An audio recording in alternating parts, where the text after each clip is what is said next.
going on, guys? It's your boy TheGamingTrouge here. Welcome to the backlog. These are a collection of video games that I've always dabbled into, but I haven't exactly had the time to fully play them yet. Well, that's going to change right now with this game. Nothing can stop me now.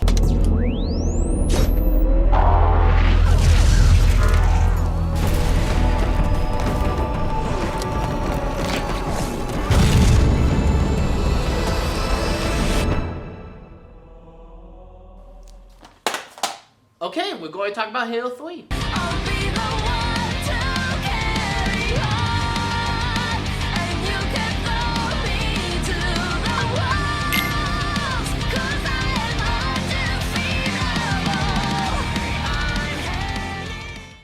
Halo 3 is my favorite video game of all time, and I don't even know where to really begin talking about it. Well, like all these videos, I guess I'll start back from the beginning. The Xbox was revealed and released in 2005 to critical and commercial acclaim, but something was missing. We got a bunch of video games, but we didn't get the new Halo installment.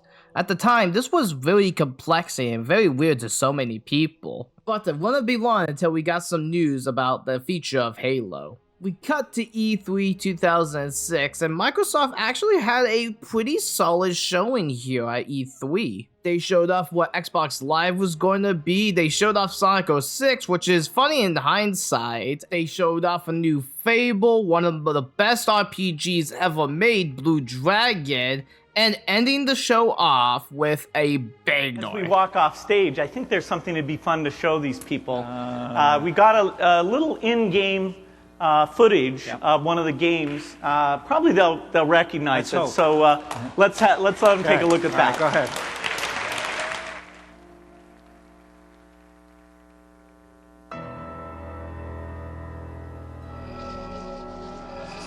I am your shield. I am your sword. Whoa, oh my gosh, is that the Master Chief? He looks so fresh! I know you. Your past. Your future.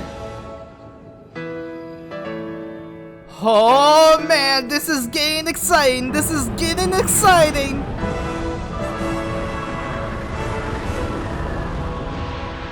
Oh dude, this music is so fresh. I love it. This sounds so epic. We're finishing the fight.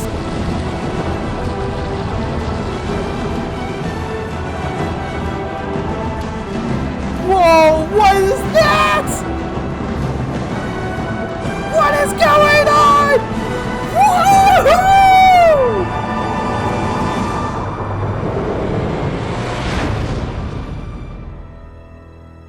This is the way the world ends.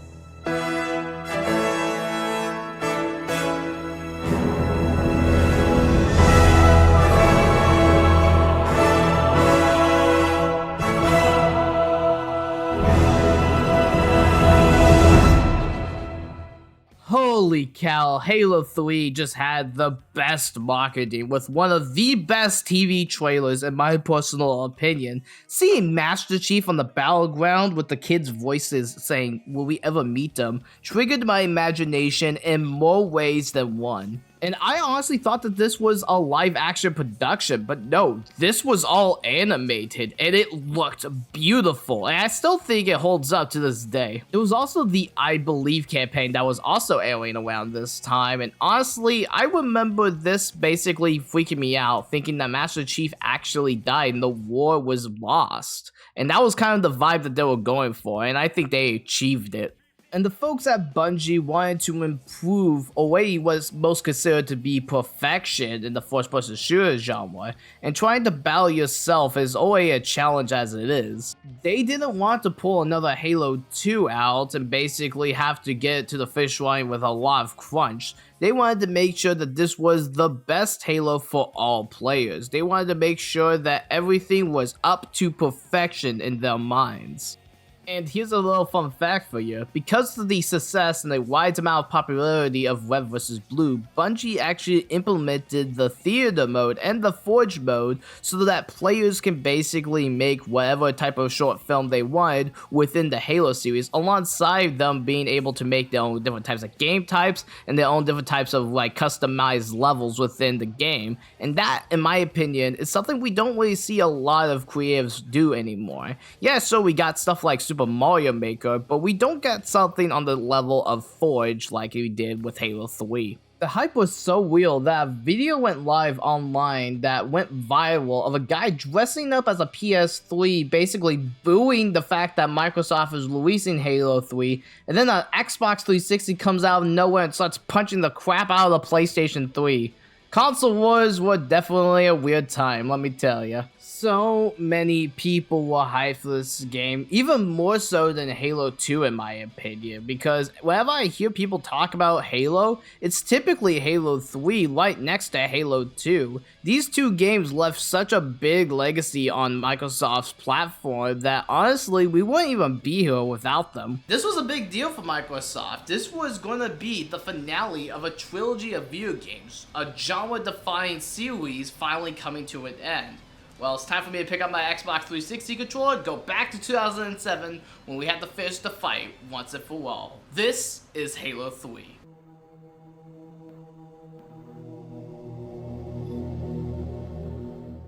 When we last left the heroes, the Arbiter stops Tartarus, but only to realize that all the other wings are set up for remote activation, meaning that if any one of them has the index, it can destroy a planet. Meanwhile, Chief and Cortana need to split up because Cortana wants to blow up High Charity and needs to be left there in order for it to make sure it's a safe explosion. Also, the Flood is escaping into High Charity after Truth and the rest of the Covenant decide to land on Earth. Chief then boards a Covenant ship and falls directly into Earth, becoming unconscious. He was soon found by Johnson and his men, and Chief does not give up at all. He is still here and ready to continue on the fight. But he tells Johnson that he left Cortana behind on Charity to make sure it blew up safely. But then all of a sudden, Chief finds the Arbiter for a second time. Thinking that they're still rivals, they actually come to a truce and decide to help each other out. But as Chief is moving forward, he's having weird visions of Cortana, saying some weird poetic stuff.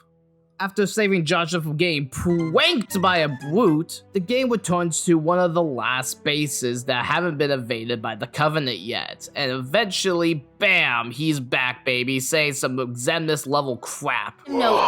All of you vermin, cowering in the dirt, thinking, what, I wonder, that you might escape the coming fire? No. Your world will burn until its surface is but glass, and not even your demon will live to creep, blackened from its hole to mar the reflection of our passage, the culmination of our journey. For your destruction is the will of the gods, and I am their instrument. Okay, I take that back. He sounds more like a Xehanort. So with an end game in sight, it's up to Master Chief, Arbiter, and the rest of the UNSC to save Cortana as well as stop the Covenant and the Flood altogether. Unfortunately for the heroes, the Prophet of Truth found an artifact that can be used to activate the wings called the Ark. And to make matters worse, it turns out that the Covenant ship that crashed onto Earth has Flood on it. Yay! Flood! I love Flood. But at this point, Cortana is trying to communicate with you through some kind of telepathy, telling you that she gave the Gravebind all the info. They know everything. Soon enough, Master Chief finds Cortana, or rather a message left from Cortana that left on that Covenant ship, and then guess who comes back? Reclaimer. Oh boy, now he's on Earth too. So it turns out that he wants to stop the flood, so it's a temporary team up, for better or for worse. After they got beamed up into the Swahili ship, it turns out that Cortana actually knows a way to stop the flood without even firing all the Halo wings. Unfortunately though, she got unconscious before we could see why, so we decided to go through the same portal that the Prophet of Truth left, and we leave Earth once more. Oh yeah, also the Swahili and the UNSC are now in a truce, and they're all teaming up. Yeah, this is what I'm talking about! After 2 games where they were your antagonists, they are now your allies. Well done. I feel like this was well deserved. One slip space later and they made it to Installation 00. Yep, they made it to the Ark. Kinda like the one from Sonic Adventure 2, but on a much grander scale. But it turns out that our old buddy Sergeant Johnson gets pranked once again by the Prophet of Truth because he actually needs to use a human in order to activate the Ark. Fortunately, he gets saved in the nick of time by not the Master Chief this time, but Captain Keyes. In a twist of fate, it turns out that Captain Keyes has the idea of just killing her and Johnson to prevent the Prophet of Truth from using humans to activate the wings. But in a blink of an eye, Captain Keyes gets shot in the back and all seems lost for the human race, until... I am truth! The voice of the Covenant! So, you must be silenced. Ooh, like that is so satisfying, but that haunting growl just, ooh. Well, the adventure is not over for our 2 heroes, as it turns out that the plant from Plants vs. Zombies decides it's a good idea to go and recreate the original Halo wing. As Chief and Aubrey were making their way out, they come across a faint image of Cortana. With no hesitating, Chief goes after Cortana, and finally, these 2 reignited, and it is the most wholesome scene in the entire game. But so much of me is wrong. Out of place. You might be too late. You know me. When I make a promise. You keep it. I do know how to pick 'em. Lucky me. Do you still have it?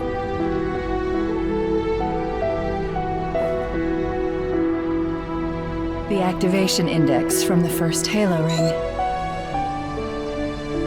A little souvenir I hung on to, just in case. This scene is one of the best scenes in the game, considering that we at the start of Halo 1 were all alone. Cortana was basically our only companion in a dark new world. In Halo 2, they're all buddy-buddy, and to see her leave at the end of Halo 2 was heartbreaking for so many people, and if I played the campaign at that time, I would have been heartbroken too. I mean, have you seen me when I watched Infinity War? Now with the Index and Cortana now back in your head, it's time to go use the Index on the Ark and finally stop this war once and for all. Guilty Spark says that it's going to activate in 3 days, but despite the fact that we need to activate it now, he freaking kills Johnson!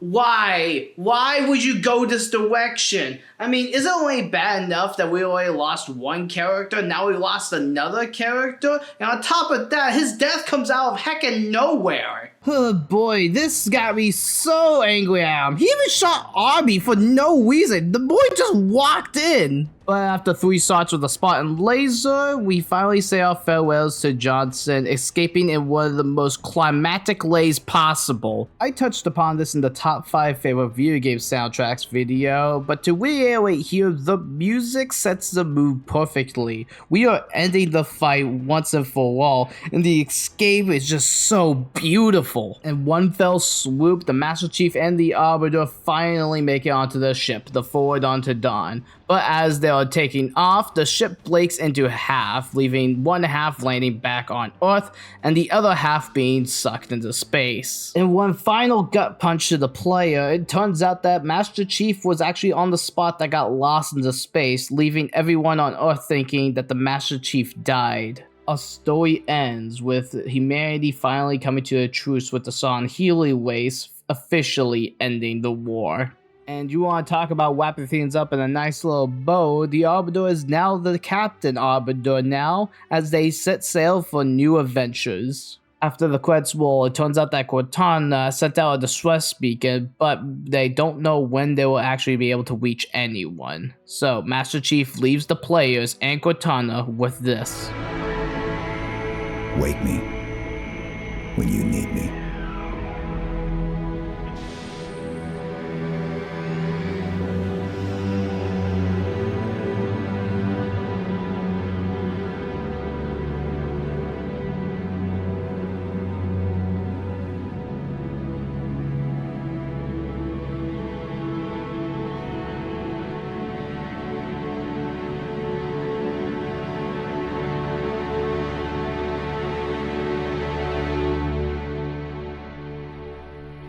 And that was the campaign of Halo 3, and holy crap, this campaign is so good.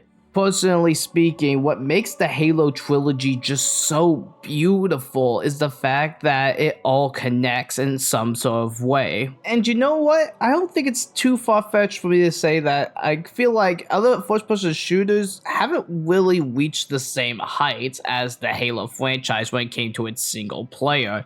Like when it comes down to like the Call of Duties and everything like that, I was never really that interested in the Call of Duty campaigns. It's a story about war. You don't really have so many memorable characters as you do with Master Chief and Cortana and the Arbiter. And that's what I love about Halo. It's its characters, its story, and its world was something that was completely different, especially when I was a kid playing this game for the very first time. My only real gripe with Halo 3 is the inclusion of Guilty Spark. Like, do we really need the same Guilty Spark from Halo 1 in order for this story to work? What if there was another Guilty Spark out there that was a little bit nicer and didn't have to kill Johnson? I feel like that the only reason why this was in here is to give the audience that like jump scare moment, or just to like scare the audience that this character is a big threat. But in reality, its boss fight's pretty simple. I'm just criticizing this in hindsight. I think what they did was super good, but could have been handled way better. And I love the Arbiter's growth in this game. We see him in Halo 2 start off as the outsider, an outcast because of his failings on the Halo wing. But now he comes and he becomes a hero, stopping a whole war with his people and the UNSC. That and his armor just looks fire. I love his design in this game. Lastly, there's Chief and Cortana, one of the best written duos in all of gaming. The fact that Chief can still worry about the mission, but also worry about his friend, definitely makes him a likable protagonist. Even though he was supposed to be kind of a villain character in the original game, kind of putting you in the shoes of Master Chief, he really has his own type of character arc when you really think about it. When he goes from the super serious and really cool character to someone that he's kind of like Captain America, maybe a little bit of Iron Man here and there. Either way, fantastic story through and through. Let's talk about the gameplay, and holy cow, I think they did it. They finally perfected the gameplay. The weapons in this game just feel so satisfying to use, like the hammer. Oh boy, when you get the hammer, you feel like you're an anime protagonist swinging down, destroying everyone in your path. You got these big weapons that you can use, like the grenade launcher and flamethrower, that just wreck everyone. You have these small little shotguns called brute shots, and they are always my favorite. If I can't fire a shotgun, these are my go-to weapons. And with stuff like a pullable lift, a bubble shield, an energy drain, these things help make Halo 3 a lot more energetic than all the other Halo games. Remember when I said the developers wanted to make that 30 seconds of fun, that party game shooter back in the day? Well, they have accomplished it with Halo 3. I feel like they've done it very well here. The multiplayer is so phenomenal. The campaign missions are so fun to replay. Even when you mess with the Master Chief skulls, basically making you a demigod, it's still super fun to go and play throughout this game all these years later. This is a game I hold near and dear to my heart. Still, family and friends play it. This video game means a lot to me. It is well worth your time. And that, ladies and gentlemen, was Halo 3, the best Sims game ever made. Halo to me has always been a game about community and coming together, alongside having a great sci-fi story and great narratives with amazing characters and awesome gameplay. And honestly, Halo 3 has a bit of everything, and it's honestly still to this day my favorite Halo game. There was nothing to really go up from here. The combat was good, the equipment changed the way that the gameplay flew, and it felt super good. The story was really well told in my opinion. The graphics still to this day still look pretty good. It's not realistic enough for it to like basically be outdated, but it just has that fun art style that I come to expect with the Halo franchise. The multiplayer still goes on as one of the best multiplayers ever in the Halo franchise, and overall, it still sparked a generation of Halo fans to do crazy stuff, like this. The Halo community is a crazy one, I gotta tell ya. Special thanks to Cat Chat for sponsoring me on Patreon. If you want your name at the end of the credits, link is in the description down below to my Patreon.